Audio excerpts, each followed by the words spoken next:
Subject verb agreement,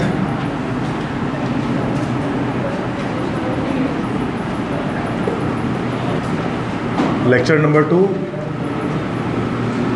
Last week one lecture I already delivered on this topic on subject verb agreement. Today I am going to deliver the second lecture. पहले पुराने lecture में repeat कर देता हूँ कि 2 cases मैंने बता दिए थे. पहले मैंने आपको केस 1 बताया था, केस नंबर 1. और केस नंबर 1 किसके बारे में था? कंपाउंड सब्जेक्ट के बारे में था. तो जो कंपाउंड सब्जेक्ट होता है वो हमेशा क्या होता है भाई? प्लूरल होता है विद सम एक्सेप्शंस. फिर कुछ एक्सेप्शंस मैंने आपको बताए थे. कितने एक्सेप्शंस बताए थे? 5 एक्सेप्शंस बताए थे. ठीक है, विद 5 एक्सेप्शंस. उसके बाद case number 2, the second case. Case number 2 में मैंने आपको बताया था कि जो इंडेफिनिट प्रोनाउंस होते हैं उनके हवाले से, कि कभी कभार सिंगुलर होते हैं, कभी कभार प्लूरल होते हैं, और समटाइम्स सिंगुलर प्लूरल दोनों होते हैं. उनके बाद जो वर्ड लगा होता है उसको देखकर हम फैसला करते हैं कि आइदर इट इज़ सिंगुलर और प्लूरल. केस 3 पर आज हम डिस्कस करेंगे. जो लास्ट क्लास में नहीं थे आज आ रहे हैं, तो वो लेक्चर अपलोड कर दिया था मैंने वो. ठीक है, सब्जेक्ट वर्ब एग्रीमेंट में पार्ट 1 के नाम से, तो आप वहाँ से देख सकते हैं. You can clearly see. Now we have case number 3. Case number 3 is about collective nouns. अगर कलेक्टिव नाउन आ जाए सब्जेक्ट के तौर पर, then what we should do. फिर हम क्या करेंगे? कलेक्टिव नाउन किससे कहते हैं? Collective noun is actually the name of a collection of things. तो कलेक्टिव नाउन किससे कहते हैं? This is name of collection of things और persons. This is called collective noun.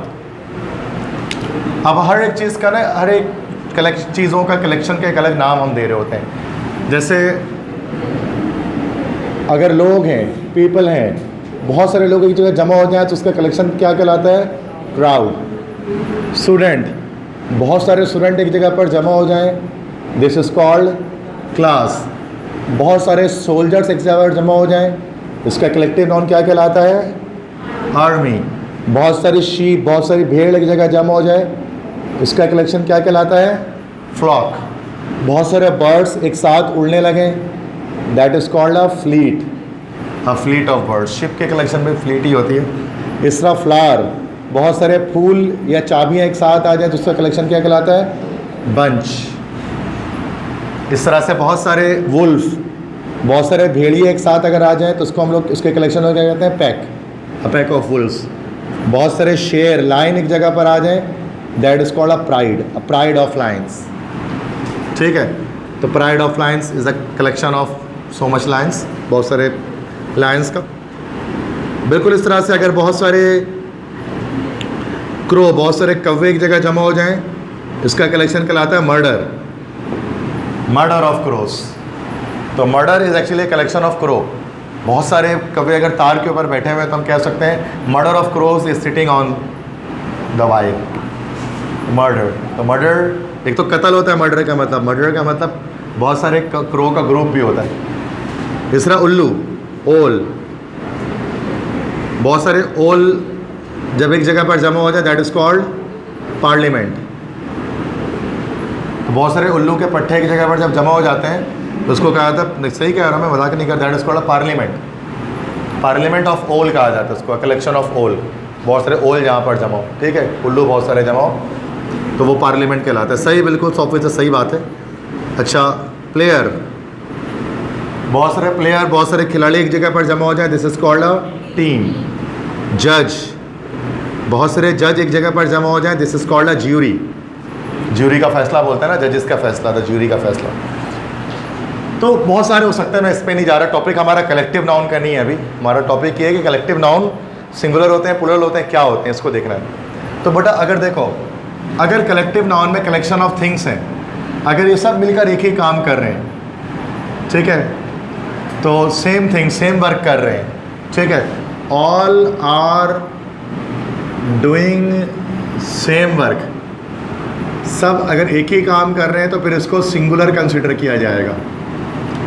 और all are doing different work, अगर सारे मिलकर different work कर रहे हैं, मुख्तलिफ काम कर रहे हैं, तो then we will call it plural, फिर ये प्लूरल कंसिडर किया जाएगा। हाउ, जैसे कि मैं एक सेंटेंस यहाँ पर लिखता हूँ एग्जाम्पल में, the team dash, the team is या are ready for the match. ये सब मिलकर ही रेडी होते हैं ना भाई, तो the team is ready for the match, are नहीं होगा। नेक्स्ट सेंटेंस देखो, द ज्यूरी इज या are divided in their opinion. Yes, are हो जाएगा, the jury are divided in their opinion. Jury divided in their opinion से बात कि सब अपने अपने फैसले पर तकसीम हो गए, सब अलग अलग फैसला दिया। ज्यूरी में मौजूद हर जज का फैसला अलग था, सब मिलकर एक काम नहीं कर रहे, सबके फैसले अलग अलग आ रहे हैं, तो अब यहाँ पर ज्यूरी को हमने प्लूरल मान लिया। तो ये बड़ा सेंस लगाना पड़ता है इसमें कि कलेक्टिव नाउन अगर सब मिलकर एक ही काम करने पर लगे तो सिंगुलर है, सब मिलकर अलग अलग काम कर उसके मेंबर जुमले से ये सेंस आ रहे हैं तो फिर वो प्लूरल है। और एक और चीज़ नोट याद रख लें बच्चों, नोट क्या है भाई कि the plural of collective noun is always, the plural of collective noun always takes a plural verb।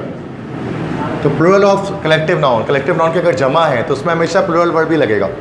For example, teams, the teams is या are going to the stadium, तो क्या होगा, द टीम्स इज या are. अब देखो, team तो खुद एक कलेक्टिव नाउन है और टीम्स कलेक्टिव नाउन का भी प्लूरल है, तो कलेक्टिव ऑफ प्लूरल नाउन हमेशा एक प्लूरल वर्ब भी लेगा अपने साथ। तो the team are going to the stadium, clear है। तो भाई एक और केस हमारा हो गया, केस नंबर 3, इसको हम कहते हैं कलेक्टिव नाउन, क्लियर। तो the plural of collective noun always takes a plural verb. मतलब अगर कलेक्टिव नाउन का प्लूरल आ जाए, जैसे टीम यहाँ पर हमारे पास जो है ना सिंगुलर है, तो ये जो टीम्स यहाँ पर है प्लूरल, जब ये प्लूरल होगा तो दैट से बात है प्लूरल वर्ब भी लेगा, इसको प्लूरल कंसिडर कर रहे हैं। तो द टीम्स आर इस वजह से है चूँकि आर प्लूरल होता है और इस सिंगुलर होता है, that's all. Now case number 3 तो हो गया, केस नंबर 4 पे आते हैं। Case number 4 is about the fractions, कि अगर फ्रैक्शंस आ जाए तो उनको किस तरह ट्रीट करते हैं। फ्रैक्शन से मुराद क्या होती है, दैट इज़ जैसे कि हाफ या 1/3 या 1/4, दीज आर द फ्रैक्शंस, मतलब फ्रैक्शनल नंबर जो हमारे पास होते हैं, हाफ, 1/3, 1/4, 3/4, इस तरह से, दीज आर द फ्रैक्शंस। अब फ्रैक्शंस को कैसे सिंगुलर प्लूरल देखते हैं, जरा इसको देखना। देखो, फ्रैक्शन आएगा हाफ जैसे कि, उसके बाद ऑफ आएगा, उसके बाद नाउन आता है, फिर उसके बाद वर्ब आएगा। अब इस फ्रैक्शन को सिंगुलर कंसिडर करें प्लूरल, तो ये नाउन पे फैसला होगा। अब ये नाउन जो होता है ना बच्चों, नाउन दो तरह का हो सकता है, either it can be countable noun हो सकता है, या फिर ये अनकाउंट, चलो पहले अनकाउंटेबल लिख सकता हूँ, या तो ये अनकाउंटेबल हो सकता है जिसको हम काउंट ना कर सकें, या फिर ये काउंटेबल हो सकता है जिसको हम काउंट कर सकें। अगर अनकाउंटेबल नाउन आ जाएगा ना तो ये तो उसको हमेशा सिंगुलर कंसिडर किया जाएगा, ये हमेशा सिंगुलर वर्ब ही लेगा। लेकिन अगर काउंटेबल नाउन आएगा तो काउंटेबल नाउन हमारे पास सिंगुलर भी हो सकता है और प्लूरल भी हो सकता है, ठीक है, सिंगुलर भी हो सकता है, प्लूरल भी हो सकता है। सिंगुलर नाउन भी हो सकता है, प्लूरल नाउन भी हो सकता है। अगर सिंगुलर नाउन होगा तो फिर ये हमारे पास ले लेगा सिंगुलर वर्ब, अगर प्लूरल नाउन होगा तो फिर ये हमारे पास ले लेगा प्लूरल वर्ब। क्या मतलब इसके, जैसे कि अगर अनकाउंटेबल नाउन आ, जैसे लैंड आ जाए, जैसे वाटर आ जाए, जैसे शुगर आ जाए, तो ये हमेशा singular, half of the sugar, 1/3 of the sugar, सब सिंगुलर है। लेकिन अगर काउंटेबल है, जैसे बॉय आ जाए, हाफ ऑफ मतलब, या बॉयज़ आ जाए हाफ ऑफ, या होटल, होटल्स, तो उसको सिंगुलर कंसीडर करेंगे, उसको प्लूरल। अब फॉर एग्जांपल, मिसाल के तौर पे, जैसे कि half of the boys of this class is या आर लेजी। अब देखो हाफ ये फ्रैक्शन आ गया, ऑफ द बॉयज नाउन आ गया। अब बॉयज आया ना तो प्लूरल आ गया, ये काउंटेबल नाउन है, प्लूरल है, तो क्या लगेंगे यहाँ पर are. Half of the boys of this class are lazy. अब और देखो, अब एक और चीज़ बताता हूँ कि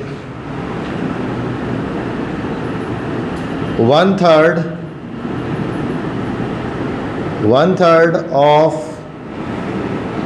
this room is या are painted। 1/3 of this room is या are painted। अब देखो रूम आ गया, नाउन काउंटेबल नाउन है सिंगुलर में, तो क्या होगा is. 1/3 of this room is painted। अच्छा और देखो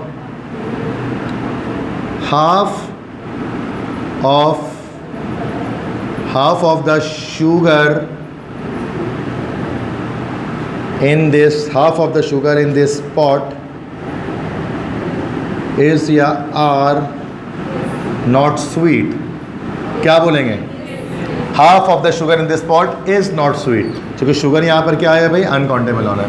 तो इस पैटर्न को फॉलो करते हुए यहाँ पर हम बता सकते हैं कि आइदर हमें क्या लगाना है, सिंगुलर लगाना है वर्ब के प्लूरल वर्ब लगाना है।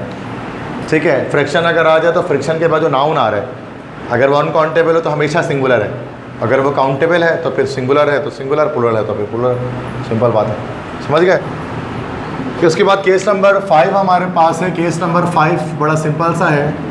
देखो आ नंबर अगर आ जाए तो उसको प्लूरल कंसिडर करेंगे, और अगर दा नंबर अगर आ जाए तो उसको हम सिंगुलर कंसिडर करेंगे। कैसे? For example, a number of boys has या have passed. A number of boys, a number आ गया ना, तो आ नंबर क्या है वैसे, सिंगुलर। आ नंबर आ गया तो प्लूरल है कंसिडर किया जाएगा। तो number of boys have past, तो आ नंबर अगर आ जाए तो हमेशा प्लूरल, हैज़ तो सिंगुलर है, हैव प्लूरल। इस तरह से एक और ज़रा एग्जाम्पल देखो, the number of buses is या आर इंक्रीजिंग, तो क्या होगा, the number of buses is increasing, क्योंकि द नंबर आ गया तो सिंगुलर लगाना, तो ये सिंगुलर होता है। तो आ नंबर आ जाए तो फिर प्लूरल है, द नंबर आ जाए तो सिंगुलर है। This is another case. And the last case जो सब्जेक्ट वर्ब एग्रीमेंट के अंदर होता है स्पॉटिंग एरर का हमारे पास, it tells about amount, distance and time. याद रखो बच्चों, अमाउंट आ जाए या डिस्टेंस आ जाए या कोई टाइम आ जाए, उसको हमेशा सिंगुलर ही कंसिडर करते हैं। कैसे? एग्जाम्पल से समझ में आएगा। टाइम पहले कहता है 10 minutes on a dentist chair feel या feels like an hour. 10 minute dentist के चेयर पर बैठना ऐसा लगता है जैसे 1 घंटा बैठ गया। अब 10 मिनट्स टाइम है तो टाइम क्या कंसीडर करेंगे, सिंगुलर। अब सिंगुलर वर्ब कौन सा, फील क्या फेल्स। अगर पिछले लेक्चर पढ़ के आए हो तो आपको पता है फील्स है, ऐसा आता है तो सिंगुलर है फिर। अब ठीक है, सिंगुलर वर्ब है ये। नाउन के अंदर ऐसा आता है तो फिर वो प्लूरल होता है, वर्ब में ऐसा आ जाए तो सिंगुलर होता है। फर्स्ट लेक्चर में मैंने आपको बताया हुआ है। एक और देखो, 6 miles इज या आर अ लॉन्ग डिस्टेंस। क्या होगा बोलो जरा, 6 miles इज या are a long distance. Singular ही कंसिडर करना है, डिस्टेंस है तो 6 miles is a long distance. एक और देखो, 1,000 rupees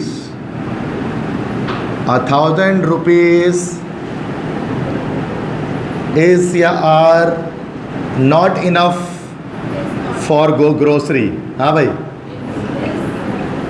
इज या are is 1,000 rupees is not enough for the grocery, क्योंकि यस अमाउंट आ गया हमारे पास, अमाउंट है तो हमेशा सिंगुलर ही कंसिडर करेंगे।